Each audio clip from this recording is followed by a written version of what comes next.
Hello everybody, मैं आप लोगों का स्वागत करता हूं। मेरा नाम डॉक्टर मनोज कुमार है।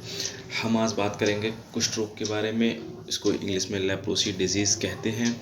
इसके लक्षण क्या हैं, इसका इंक्यूबेशन पीरियड क्या है और ये हम समाज में कैसे कैसे फैलता है और हम इसके बारे में इसकी जानकारी नहीं होने के कारण हमारे हाथ पैर में क्या हो जाती है, विकृति या फिर हमारे हाथ पैर में कमजोरी आना स्टार्ट हो जाती है।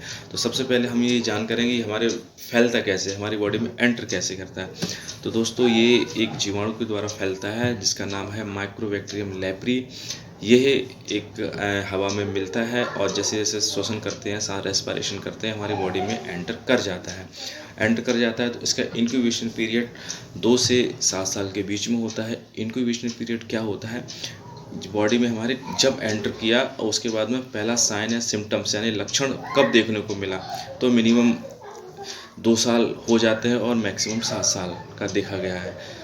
तो इसकी ये जो बैक्टीरिया है, ये कॉम्प्लिकेंस या सिम्टम्स हमारे बॉडी में क्या क्या चेंजेस लेके आता है, इसके बारे में हम डिस्कस करेंगे। सबसे पहले हम देखते हैं जो हमारी सबसे पहले जो मेनली अफेक्ट करता है, हमारी त्वचा को प्रभावित करता है। जब त्वचा को प्रभावित करेगा तो त्वचा में कौन कौन सी सिम्टम्स या लक्षण उसको देखने को मिलेंगे। तो सबसे पहला साइन इसका होता है त्वचा में डिस्कलरेशन, मतलब त्वचा का रंग में परिवर्तन करना। तो त्वचा के रंग में परिवर्तन करेगा। त्वचा का रंग कैसे होगा, त्वचा का रंग या हल्के सफ़ेद रंग का होगा या फिर हल्के कॉपर कलर यानी तांबई कलर की त्वचा में परिवर्तन आएगा, या आप उसको दाग कहेंगे या धब्बा कहेंगे उसको। इससे दाग धब्बे में दूसरा सिम्टम्स क्या आएगा, उसमें सुन्नपन या संवेदनहीन वो दाग धब्बा होगा। सुन्नपन या संवेदनहीन दाग धब्बा को हम कैसे चेक करेंगे, इसके लिए हम क्या काम करें, या टिप लें या फिर पेन की टिप से उसको टेस्ट कर सकते हैं। उस दाग या धब्बे में हम उसको टच करके देखेंगे तो वहाँ पे हमको छूने का या फिर उसमें एहसास नहीं होगा, कोई भी हमारे वहाँ पे एहसास, संवेदना का एहसास नहीं होगा। जिस हिसाब से हमारा कलर या रंग चेंज हो रहा है उस हिसाब से उसमें संवेदना भी चेंज होगी, या बहुत कम संवेदनहीन होगा या फिर उसमें बिल्कुल एनेस्थीसिया हो जाएगा, कंप्लीट उसमें लॉस ऑफ सेंसेशन हो जाएगा उसमें। ठीक है। तीसरा सिम्टम्स उसमें ये देखने को मिलेगा वहाँ पे, क्योंकि वहाँ पे जो हेयर्स हैं, हमारे जो बाल हैं, उस दाग के वहाँ पे हल्के हल्के क्या हो गए, डिस्ट्रॉय होने लगेंगे या फिर वहाँ पे क्या होगा, गिरने लगेंगे। चौथा सिम्टम्स उसमें ये देखने को मिलेगा, वहाँ पे जो हमारा दाग होगा वहाँ पे हमने देखने को मिलेगा उसमें क्या है, पसीना भी नहीं आएगा। पसीना नहीं आएगा या फिर उसमें ड्राइनेस होगा। जब ड्राइनेस या सूखापन उसमें होगा तो वहाँ पे क्या, त्वचा कैसी हो जाएगी, फटना स्टार्ट हो जाएगी वहाँ पे। ठीक है। और इसके बाद में हम वहाँ के बाल वगैरह गिर जाएंगे और उसके बाद में और सिम्टम्स देखने को मिलेगा कि उसमें कोई भी हमारी त्वचा में घाव अगर हो जाता है, उस घाव में कोई दर्द नहीं होता है, तब भी एक सिम्टम्स हम मान सकते हैं कि कुष्ठ रोग का संभावित लक्षण हो सकता है। घाव के बाद हमारे त्वचा में कई क्या देखने को मिलते हैं, चेहरा अगर फेस अगर हम देखते हैं तो पूरा हमारा चेहरा क्या होता है, ऑयली चेहरा मिलेगा। और ऑयली चेहरा के साथ साथ हमारे जो त्वचा में सूजन टाइप से मिलेगी, मतलब चेहरा पूरा पफी होगा, सूजन टाइप से उसमें देखने को मिलेगी। इसके साथ साथ हमारे जो कर्ण पल्लव होते हैं, कर्ण पल्लव का मतलब ये कान में, उनमें क्या होगा, नोडुल फॉर्मेशन होगा। नोडुल का मतलब उसमें क्या होगी, गांठों का होना। ये भी संभावित कुष्ठ रोग का लक्षण हो सकता है।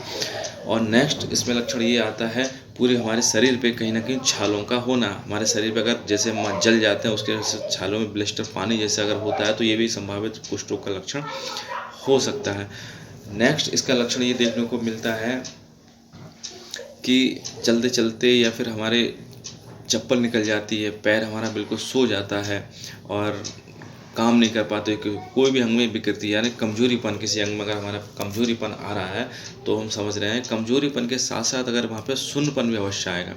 अगर मान के चलिए मेरा कोई हाथ है और हाथ में ये मेरा हाथ है और हाथ में ये मेरी 2 उंगली काम करना कम हो रही हैं या फिर वीक हो रही हैं, तो हम इसको ऐसे एक्सरसाइज अगर करते हैं और इसको मतलब ये फोल्ड नहीं कर पा रहे हैं इसको, इसका मतलब यहाँ तक आ रही है, उसका मतलब मेरे इस हाथ में 2 उंगलियों में क्यों है, ये लिटिल फिंगर और ये रिंग फिंगर, इन दोनों में अगर कमजोरी वीकनेस आ रही है, इसका मतलब हमारी जो उंगली हैं कमज़ोर हो रही हैं।